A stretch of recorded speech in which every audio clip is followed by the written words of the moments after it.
Bonjour à tous et bienvenue sur le plateau de Bonjour chez vous. C'est un honneur pour moi de vous retrouver aujourd'hui pour cette première émission de la semaine. Aujourd'hui, notre thème du jour est « Ta vie est-elle inspirante ?» Et aujourd'hui, c'est Aurélie qui va nous apporter la pensée du jour. Ensuite, dans la rubrique « Pasteur, j'ai une question », Michael répondra à la question « Comment puis-je renoncer à ma vie pour suivre Jésus ?» Et dans la rubrique Culture et Médias, c'est Aurélie aujourd'hui qui nous présentera le livre de la semaine, Destin croisé de Johanna Garrison.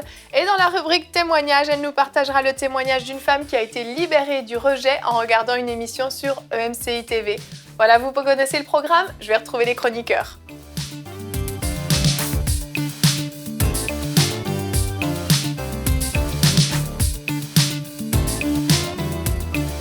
Bonjour à tous. Bonjour Evelyne. Bonjour. Vous allez bien aujourd'hui? Oui, Très bien. On commence bien la semaine. On commence bien la semaine avec un bon thème. Et Aurélie, on te fait travailler dès le lundi matin. Je vois ça. Tu wow. travailles aujourd'hui. 3 rubriques à toi toute seule. Ouais. Donc, on peut s'en aller en fait. Au revoir. Bonne émission.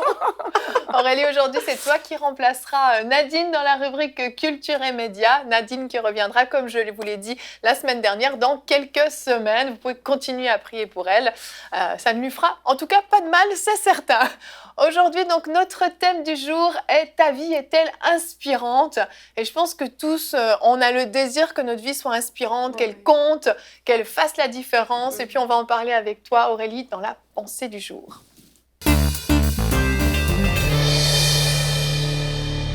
Aurélie, le titre de ta pensée est « Ma vie doit compter ». Oui, Evelyne, ma vie doit compter. En fait, le but de cette pensée est de vous pousser, vous qui nous regardez, à vous poser certaines questions et vraiment à poser surtout des actions qui feront en sorte que votre vie compte vraiment. En fait, quand on croit en Dieu ou même quand on ne croit pas en Dieu, on se demande souvent, mais quel est le but de ma vie ici sur la terre? Alors là où vous êtes, peut-être vous avez déjà clairement répondu à ces questions ou pas. Et si tel n'est pas le cas, mais vous allez constater que pour beaucoup, ils s'adaptent tout simplement aux circonstances de la vie. La mode, les tendances actuelles deviennent les maîtresses de leur vie. Et parfois, on pense avoir réussi selon des critères humains. Pourtant, est-ce que c'est vraiment ça le but de la vie? Est-ce que réussir sa vie, c'est juste fonder une famille, avoir de l'argent, travailler et faire une succession d'activités? Ça, c'est autant de questions qu'on peut se poser aujourd'hui. La Bible nous dit dans Éphésiens 2 au verset 10, « Nous sommes son ouvrage, ayant été créés en Jésus-Christ pour de bonnes œuvres que Dieu a préparées d'avance afin que nous les pratiquions. » En fait, si vous êtes en vie aujourd'hui et si vous vous réveillez chaque matin, c'est parce que Dieu a prévu un plan, il a des œuvres que vous devriez pratiquer.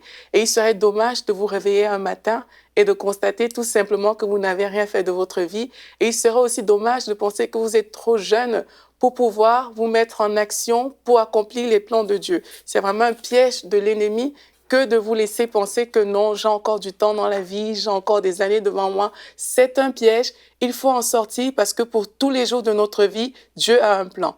Alors, comment faire pour que notre vie compte vraiment?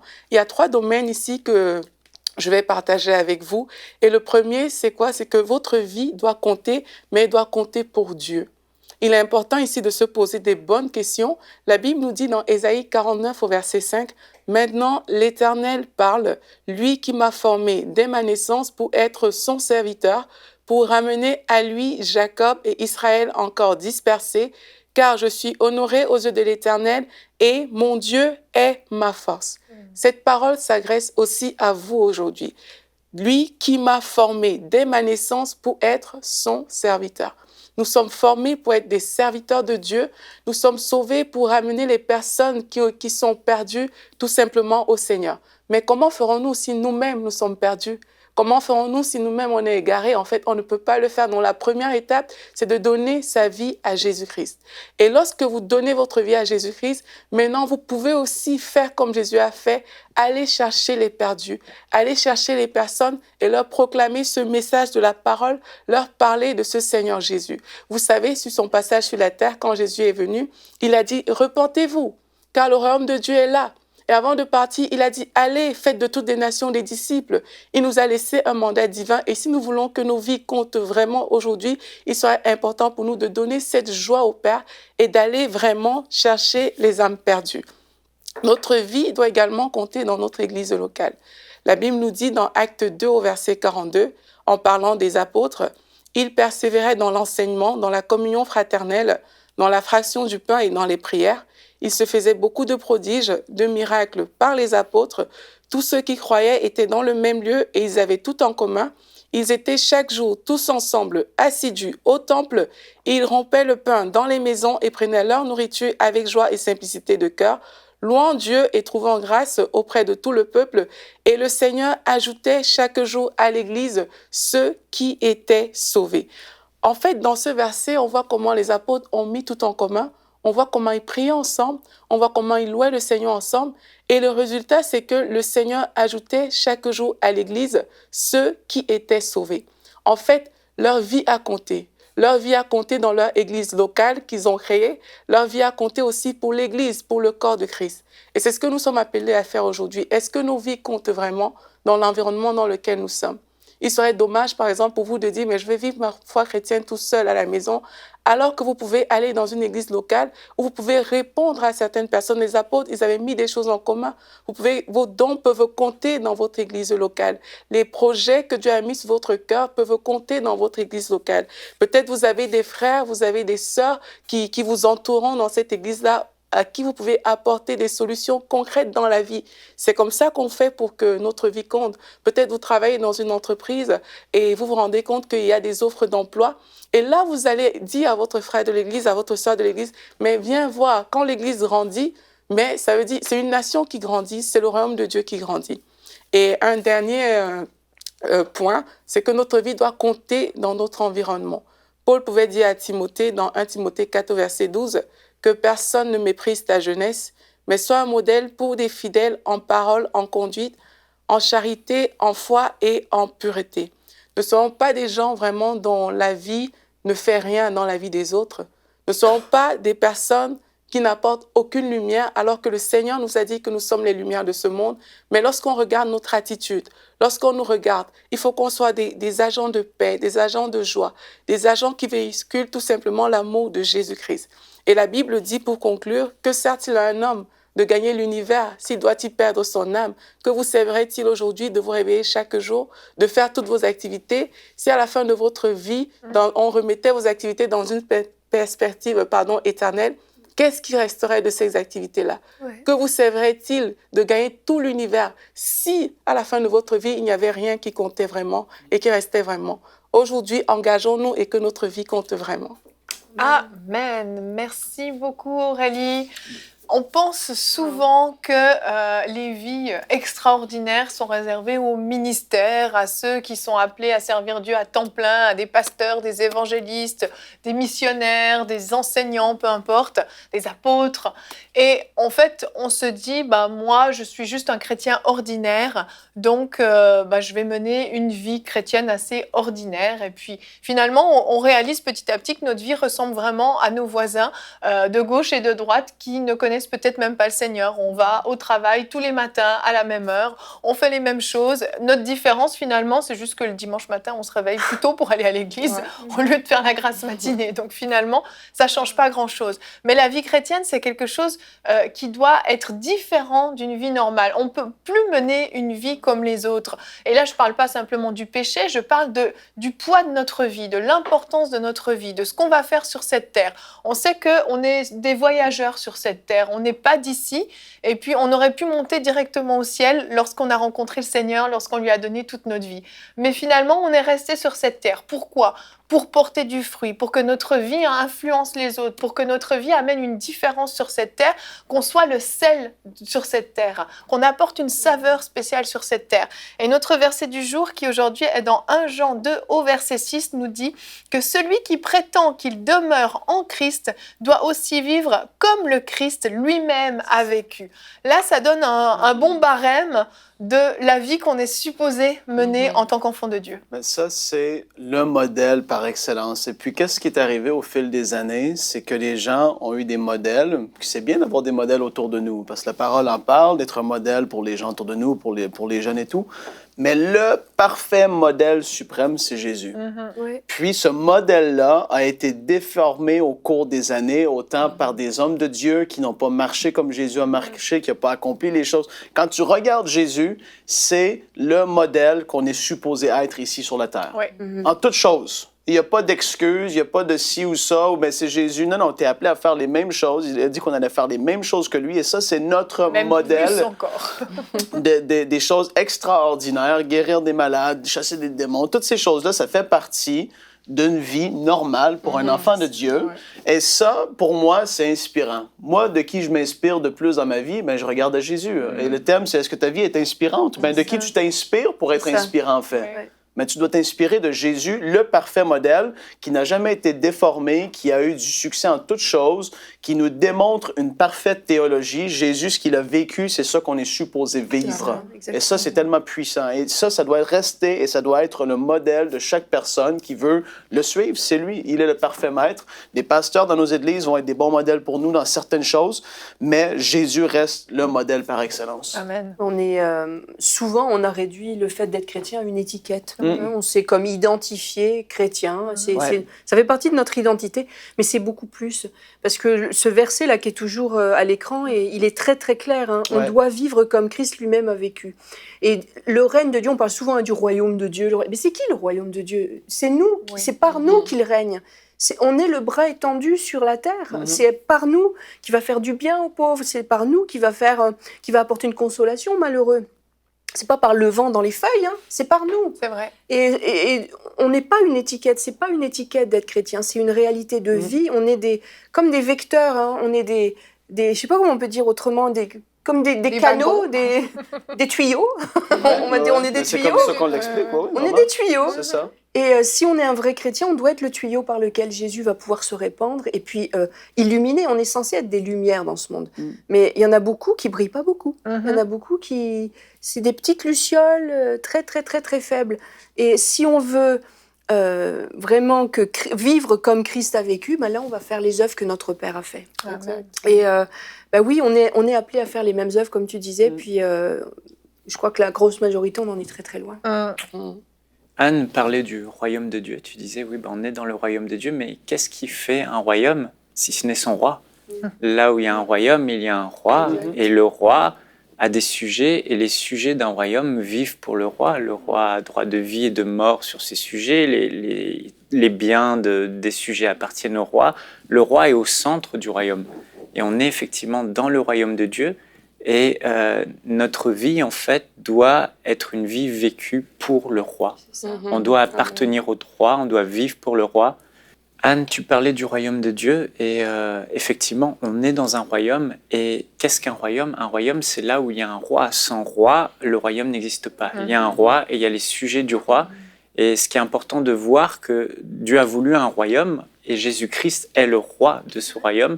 Et les sujets du royaume existent et vivent pour le roi. Tout est autour du roi. Le roi est le centre de tout. Et une vie inspirante, en tant que chrétien, c'est une vie qui vit pour son roi, qui sert son roi, qui n'existe que pour son roi. Et c'est ça qui va inspirer les autres. Le monde a son royaume. Un royaume où la loi de ce royaume, c'est tu fais ce que tu veux, tu vis ta vie comme tu le veux.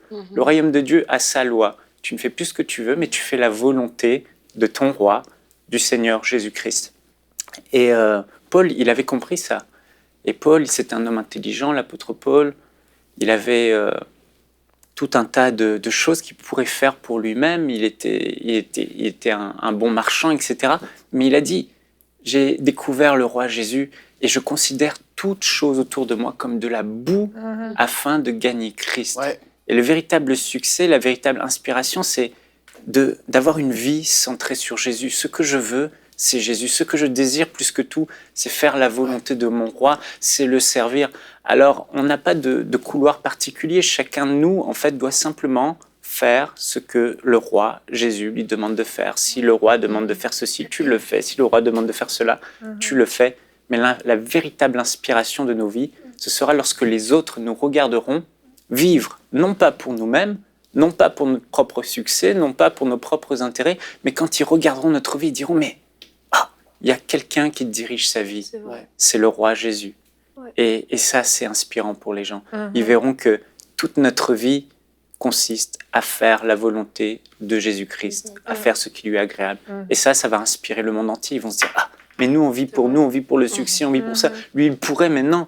Il a choisi de vivre pour son roi Jésus. » Et ça, c'est fort. Mais ça prend de mourir à soi-même. Et c'est ça le challenge que beaucoup de personnes ont aujourd'hui, c'est accepter de mourir à soi-même pour ne vivre que pour Jésus. Accepter de renoncer à tout ce qu'on sait, qu'on a fixé comme standard dans la société, dans le monde. Accepter de ne plus se conformer, accepter d'être différent dans son entreprise, accepter d'être différent auprès de ses camarades parce qu'on a décidé de suivre Jésus. C'est là où parfois les personnes ne s'en sortent pas en fait, parce qu'il y a un regard qui pèse comme ça sur nous. Il y a des personnes qui disent des choses, qui viennent nous chercher, et après c'est comme mais non, je préfère me conformer plutôt que tout le monde me jette la pierre. Et c'est à ce niveau aussi que il faut se battre. Et notre force, c'est vraiment en Jésus-Christ. Parce que notre vie tourne autour de Jésus. C'est lui qui donne l'assurance lorsque c'est difficile. C'est lui, lorsque les gens jettent les pierres, qui peut te dire « avance, continue ». Parce que dans quelques années, ces personnes qui te jettent les pierres aujourd'hui, elles-mêmes reviendront à toi. Et ça doit être notre moteur, en fait. C'est vraiment de se dire « peu importe le prix à payer, jusqu'où est-ce que je suis prête à aller pour vivre pour ce Jésus-là dont on parle? Est-ce que je suis prêt à ce que des personnes autour de moi tournent le dos et même si ça me fait mal, je continue? C'est ce prix-là, en fait, qu'on doit chercher à payer et on le paye aussi dans la présence de Jésus-Christ. On est dans une génération beaucoup sur l'apparence et je pense plus à la jeune génération qui est beaucoup sur les réseaux sociaux. Et on pense qu'avoir une vie inspirante, c'est poster beaucoup de versets sur les réseaux sociaux. Ça peut en faire partie, hein, je ne suis pas en train de dénigrer, parce que moi, des fois, je suis sur les réseaux sociaux et il y a des choses qui me bénissent. Quelqu'un qui va poster une petite exhortation, des fois, je suis bénie. Mais ça va bien au-delà de ça. Et c'est dans notre quotidien, avec les gens qui nous côtoient, on est en permanence à se frotter à d'autres. Et c'est là vraiment que on va voir si Christ vit en nous et qu'on va pouvoir être cette lumière qui brille. Mais il faut vraiment faire attention avec cette culture de l'apparence, parce que ce qui va se voir, c'est ce qu'il y a profondément en nous, pas ce qu'on veut mettre en vitrine. Une des caractéristiques de la maturité, comme la Bible en parle, de l'homme fait, le chrétien qui est solide, qui est mûr dans le Seigneur, c'est la compréhension de la vanité des choses qui sont sur cette terre, en fait. Tu regardes dans la parole, les disciples, les apôtres, les gens ne vivaient plus pour les choses de cette terre. Et c'est très dangereux parce qu'il y a la doctrine aujourd'hui de rechercher premièrement la bénédiction et non plus rechercher celui qui bénit, en fait. Exact. Et de plus rechercher à se rapprocher de Jésus et de vivre comme il nous a appris à vivre. Non, au contraire, c'est de rechercher à satisfaire toutes tes convoitises, en fait. Et ça, c'est plate, mais c'est la réalité. C'est enseigné, c'est prêché dans certains milieux, et c'est très dangereux. Parce que ta vie, pour moi, je crois qu'on a tout passé par là, nous ici, on y va davantage. On réalise à quel point tout sur cette terre est vain. Ça n'a plus de poids dans la balance, et de moins en moins en tout cas. Je ne dis pas on l'a souvent dit, c'est une question de cœur en fait. Ton cœur est attaché où? Dieu n'est pas contre la bénédiction, mais ton cœur, est-ce qu'il est entièrement prêt à payer le prix pour Dieu? C'est une condition de cœur en fait. Puis ta vie, si tu veux qu'elle soit inspirante, pour moi en tout cas, les gens qui m'inspirent dans ma vie, c'est des gens qui ont vraiment, qui vivent pour Christ, C'est ça. pour lui premièrement. Et on sait qu'on doit travailler, il faut de l'argent, il y a des contextes qui sont là, mais c'est quand ta famille, quand toi et ta femme, vous cherchez premièrement le Seigneur. Ça, c'est inspirant. Quand tu vois des couples qui sont comme ça, engagés pour le Seigneur, c'est inspirant pour les enfants. C'est tout ça, en fait. Mais c'est une disposition de cœur et de comprendre à quel point toutes ces choses-là, à la fin de ta vie, la parole le dit, Jésus le dit, à quoi ça sert de gagner tout ça? Tu vas tout perdre. Tu n'apporteras rien de tout ça avec toi. Puis les gens qui vont t'avoir aimé quand tu n'auras plus rien, ils t'aimeront plus. C'est toute la vanité. C'est vraiment vrai. Puis il faut, ça, c'est une caractéristique du chrétien T'as mature. lu pour moi. Ecclésiaste Dernièrement, Je l'ai pas lu. Et lui, Vanité, il a pris du temps à comprendre. Mais il disait, mais ça, tout ce que j'ai fait, ça a servi à quoi? Il y a quelqu'un d'autre qui va hériter de ce que j'ai fait. Ça se trouve, il va le détruire. Mais quand j'écoute Frank parler, je suis tellement d'accord avec ce qu'il dit parce que je me dis, les chrétiens, en fait, qui cherchent à aimer les choses de ce monde, à réussir dans les choses de ce monde, finalement, il faut qu'ils se posent la question, mais à qui est-ce que je cherche à plaire? Et voilà. Je veux être inspirant pour qui? Pour les hommes, je veux plaire aux hommes, je veux inspirer les hommes, inspirer les autres, ou je veux inspirer mon Dieu et plaire à mon Dieu. C'est ça la question. Parce que si tu veux plaire à ton Dieu, ben, tu vas vivre pour lui et tu vas te détacher de ces choses, le succès humain, le succès matériel, le succès du monde. Tu t'en fiches, c'est vanité des vanités.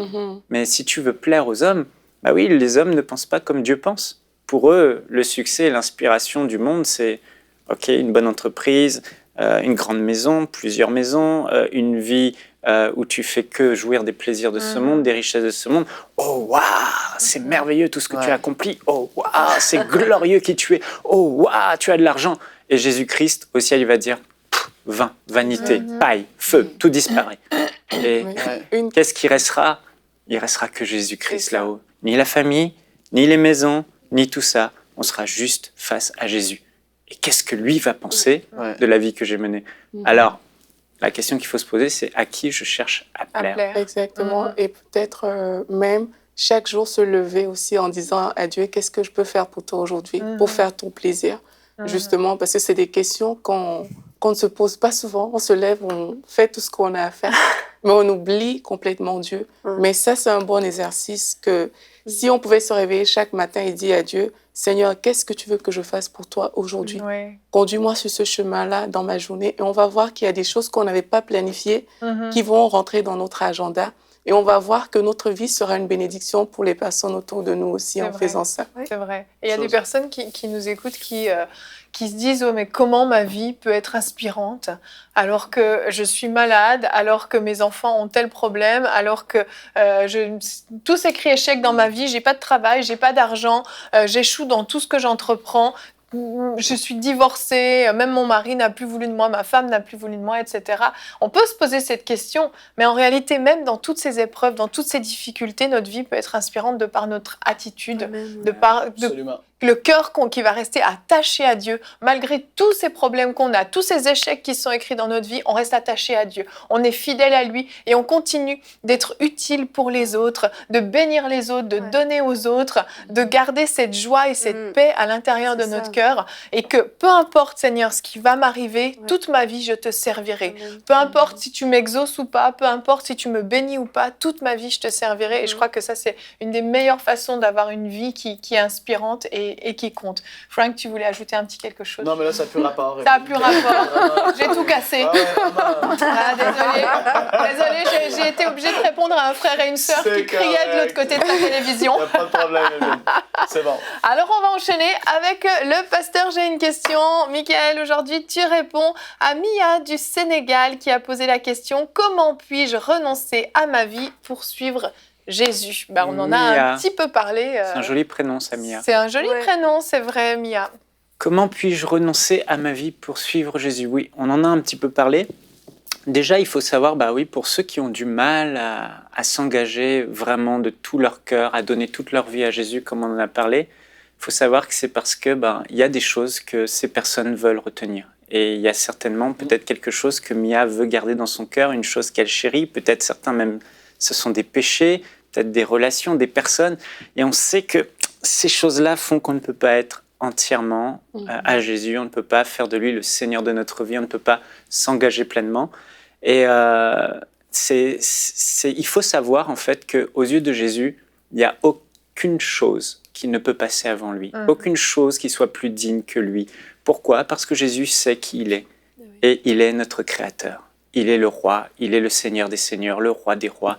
Il est la personne juste pour laquelle on existe. Tout ce qui est dans ce monde, dans lequel on jouit, on profite, a été créé par lui-même. C'est même pas à nous, c'est à lui. C'est lui qui a placé l'or, qui a placé les diamants, qui a placé le bois pour nos si belles maisons. C'est lui qui a tout fait. Et en plus, c'est lui qui nous a créés. La Bible dit que tout ce qui a été fait par lui et pour lui. Donc, on existe pour lui. Et pour Jésus, je suis la personne la plus importante. Et il nous aime. Et il n'y a rien qui peut passer avant lui. C'est pour ça qu'il dira dans Matthieu au chapitre 10, verset 37, « Celui qui aime son père, sa mère, plus que moi, n'est pas digne de moi. Celui qui aime son fils ou sa fille plus que moi, n'est pas digne de moi. Celui qui ne prend pas sa croix, c'est-à-dire renoncer à sa vie chaque jour, ne me suit pas, n'est pas digne de moi. Celui qui voudra conserver sa vie, la perdra. Et celui qui perdra sa vie à cause de moi la retrouvera. » Alors, si certaines personnes, comme Mia, nous écoutent et qu'elles ont du mal à renoncer à certaines choses dans leur vie pour suivre Jésus, j'aimerais donner simplement 4 conseils. La première des raisons, je pense, pour lesquelles ils ont du mal à renoncer à certaines choses, c'est parce qu'ils n'ont pas réalisé qui est réellement Jésus-Christ. Et Jésus-Christ n'est pas un homme. Jésus-Christ n'est pas un prêcheur. Jésus-Christ n'est pas un homme religieux haut placé. Jésus-Christ est le Créateur. Il est Dieu. Il est celui pour qui on vit. Et ça, c'est important de le réaliser. Il y avait dans la Bible un jour un homme qui était un homme riche et il voulait plaire à Dieu. Il voulait être sûr d'avoir la vie éternelle. Il a couru vers Jésus. Il s'est jeté à ses pieds et il lui a dit « Bon maître, que puis-je faire pour hériter de la vie éternelle ?» Et Jésus va lui dire « Mais pourquoi m'appelles-tu bon ? Il n'y a que Dieu seul qui soit bon. » Là, Jésus-Christ était en train de vouloir faire comprendre à cet homme, tu n'as pas encore saisi qui je suis. Tu dis que je suis bon, et pourtant dans ton cœur, je vois que je ne suis pas Dieu à tes yeux, je suis juste quelqu'un d'important. Mais sache, entre guillemets, Jésus voulait dire, mais je suis Dieu. Moi qui suis, je suis bon. Et si tu dis que je suis bon, tu devrais réaliser que je suis Dieu, mais tu ne le réalises pas. Et cet homme, en fait, c'était son problème. Il voulait plaire à Dieu, mais il n'a pas réalisé qui était Jésus-Christ. Pour lui, Jésus-Christ, il l'a diminué au rang de bon maître. Non, Jésus-Christ était son Dieu, son Créateur, le Fils de Dieu, le Seigneur des seigneurs, le Roi des rois. Et parce qu'il n'a pas réalisé ça, lorsque Jésus va lui dire « Ok, maintenant il te manque une chose, vends tes biens et suis-moi ». Jésus savait qu'il avait un problème avec l'argent. L'argent était son maître, les biens, il avait beaucoup de richesses et ces choses l'empêcheraient de suivre Jésus. Il a dit « Lâche ces choses, puis viens et suis-moi ». Et cet homme n'a pas pu lâcher ces choses, il est reparti tout triste. Pourquoi? Parce qu'il n'a pas réalisé qui était Jésus. Si Jésus, il avait compris qu'il était Dieu, il aurait pu le faire. Beaucoup d'entre nous ne comprenons pas qui est Jésus-Christ. C'est juste Dieu.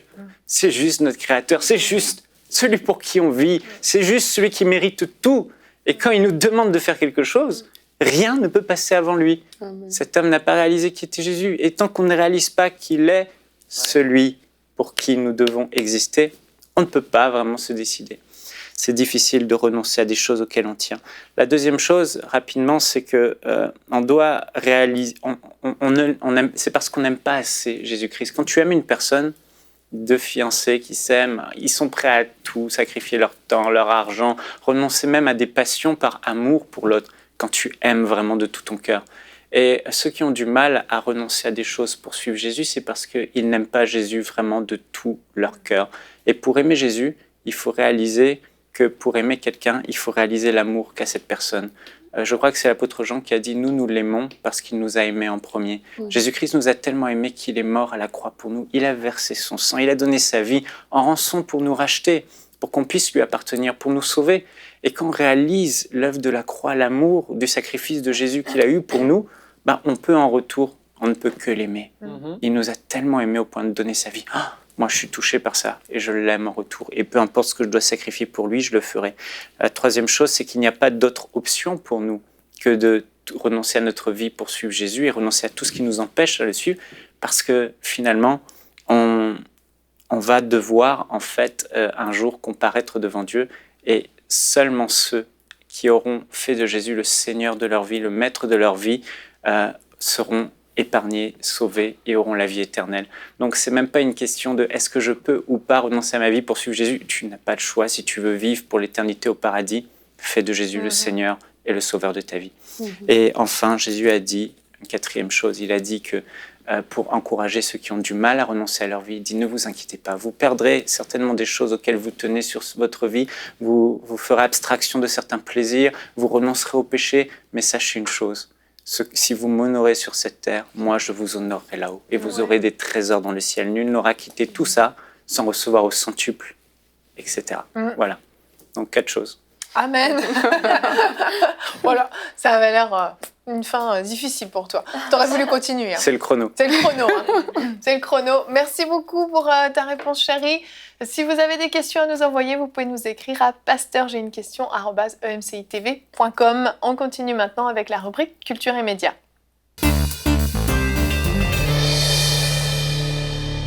Donc Aurélie, aujourd'hui, c'est toi qui nous présente le livre de la semaine, Destin croisé de Joanna Garrison. Quel est ce livre, Aurélie? Oui, Destin croisé de Joanna Garrison. En fait, c'est une histoire, mais je vais prendre mes fiches dans le livre. C'est une excellente idée. C'est un bon début. En fait, déjà, qui est Joanna Garrison, celle qui a écrit le livre? Mais c'est plutôt une femme qui est impliquée dans l'œuvre ministérielle. Comme ça, on peut ne pas la connaître. Mais lorsqu'on lit son histoire, on voit qu'elle est vraiment impliquée dans le ministère. Elle est diplômée de l'université Évangile. Elle est évangéliste, pasteur, directrice de mission, assistante du surintendant général des Assemblées de Dieu. Donc vraiment, elle occupe beaucoup de fonctions qui ont trait au ministère. Et dans son livre, en fait, elle répond à une question: si Dieu m'aime vraiment, pourquoi est-ce qu'il a permis cela dans ma vie? Et c'est une question que beaucoup de personnes se posent, des gens qui vivent toutes sortes de tragédies. Et en fait, elle raconte l'histoire de ses parents dans le livre. Ses parents, son père hollandais et sa mère qui venait d'Indonésie. Dans le livre, on peut lire que vraiment, déjà dans leur vie avant d'être mariés, ses parents avaient beaucoup de problèmes. Et ils vivaient vraiment des tragédies. Par exemple, ici, son père qui s'appelle Hengs, une fois, il était en train de marcher et tout. Et puis là, il y a une bombe qui a tout simplement détruit sa famille. Et puis, on a juste retrouvé le cuir chevelu de sa mère. Sa famille a été tuée. Et puis, elle, de son côté, la femme, elle a été élevée par un couple chinois qui adorait Bouddha et qui pratiquait la sorcellerie. Donc, c'est deux parcours tellement atypiques. Et puis, les deux, ils se sont rejoints et puis ils se sont mariés. Et aussi, dans leur mariage, ils ont vécu beaucoup de persécutions, des oppressions et toutes sortes de choses. Et en fait, elle, au travers de l'histoire de ses parents, mais elle nous montre comment Dieu est puissant et comment Dieu agit dans toutes les situations. Et ce qui est vraiment très bien encore dans ce livre, c'est que malgré tout ce qu'ils ont vécu, là, on a vraiment des histoires, mais c'est un peu... je peux pas lire les histoires vraiment parce que les histoires sont longues. Ça prend vraiment plusieurs pages.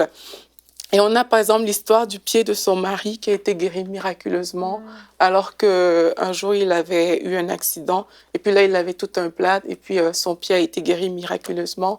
On a une de ses filles qui avait des yeux qui suintaient et eux aussi ils ont été guéris miraculeusement. Elle nous raconte le parcours de ces deux personnes qui ont donné leur vie au Seigneur et dont la vie vraiment a complètement changé. Et puis, quand ils ont donné leur vie au Seigneur, ils nous parlent aussi de toutes les aventures qu'ils ont vécues. Ce n'était pas toujours facile.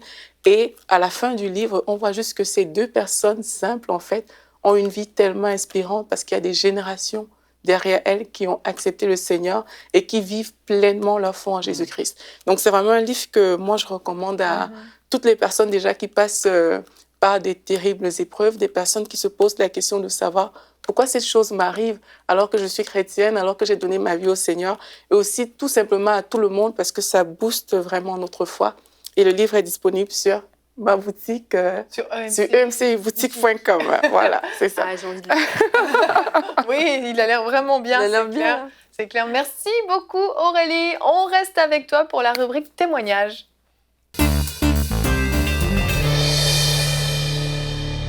Aurélie, dernière étape de cette grande émission pour toi. Un marathon. Sur 45. C'est clair, tu as fait le carton. C'est là, on peut dire elle est multicarte. Elle est multicarte, effectivement. Aurélie, donc, tu nous partages aujourd'hui un témoignage, un beau témoignage aussi. Oui, le témoignage de Rhodes Cecilia, qui a été libérée du rejet en regardant une émission Parole de femmes. Et elle nous a fait une petite vidéo qu'on peut regarder tout de suite. Bonjour à tous, je m'appelle Rose Cécilia, j'habite en France et je me permets de témoigner suite à la série de vidéos sur le rejet que j'ai visualisée sur Parole de Femme. Alors ma situation avant que je puisse regarder ces émissions, j'étais en fin de processus complet de guérison sur l'ensemble de ma vie, surtout d'un point de vue spirituel et émotionnel. Et pendant les émissions, le Seigneur a pu cibler et toucher quelques petits points qui me chagrinaient encore. Et c'est vraiment dans un élan d'amour et de paix qu'il m'a invité à venir auprès de lui pour vraiment me décharger, vraiment de me confier à lui. Et aussi par des actes aussi de repentance, mais vraiment un dialogue d'amour que j'ai pu avoir avec lui qui m'a fait aussi beaucoup de bien. Et l'impact qu'il y a eu et comment le Seigneur a répondu à cette prière, ça s'est fait vraiment physiquement. C'est comme si toutes ces choses encore qui gâchaient tout en fait dans mon identité en fait en Christ, c'est fait comme une sorte d'évacuation. Je pourrais prendre l'exemple comme d'un aspirateur qui aspire un objet parce que pour vraiment le comprendre il faut le vivre, mais vraiment l'impact s'est fait vraiment physiquement et j'allais tout de suite mieux. Et il n'y a pas eu besoin de plusieurs jours pour pouvoir que je puisse vraiment être guérie. Ça s'est fait instantanément, si on pourrait dire. Et ça a été vraiment une pleine libération et une suite par rapport à notre relation. Donc ça m'a fait beaucoup de bien et je vous en remercie encore une fois. Ah, c'est merveilleux. Oui, on voit vraiment comment le Seigneur agit vraiment avec force et instantanément dans sa vie. En fait, elle savait qu'elle souffrait du rejet avant de regarder l'émission Parole de Femme. Elle le savait, mais il y avait encore des petites racines en elle qui étaient bien implantées. Et en fait, elle dit que suite à la série, Dieu a fait ressortir ces choses-là. Elle dit, il m'a amené et aidé à lui dire ce que je ressentais au plus profond de mon être. Donc, elle a vraiment pu se décharger. Et alors qu'elle le faisait, elle décrit un peu ce qui lui est arrivé. Elle dit, dès la fin de mon dialogue de cœur à cœur avec lui, j'ai ressenti sa force physiquement et des effets physiques. Immédiatement, il a agi puissamment et il y a eu comme une sorte d'évacuation de toutes ces choses qui étaient nuisibles, qui me tiraillaient et ne me permettaient pas de vivre mon identité en Christ. Et là, il nous dit à quel point le Saint-Esprit a fait un changement radical dans sa vie. Et il dit, c'est lui-même qui ne permet plus que toutes ces anciennes blessures puissent refaire surface, dans le sens qu'il me comble de son amour et de sa présence et qu'il n'y a plus de place pour qu'il puisse s'infiltrer dans mon cœur. En fait, tout ce qui était du rejet en elle dit que ça a été complètement déraciné. Je sens au plus profond de moi une paix et une joie extraordinaires qui ne peuvent venir que du Saint-Esprit. Je vous l'avoue, je me sens comme sur un petit nuage et cela va bien au-delà des circonstances. Et puis là, elle rend toute la gloire à Dieu.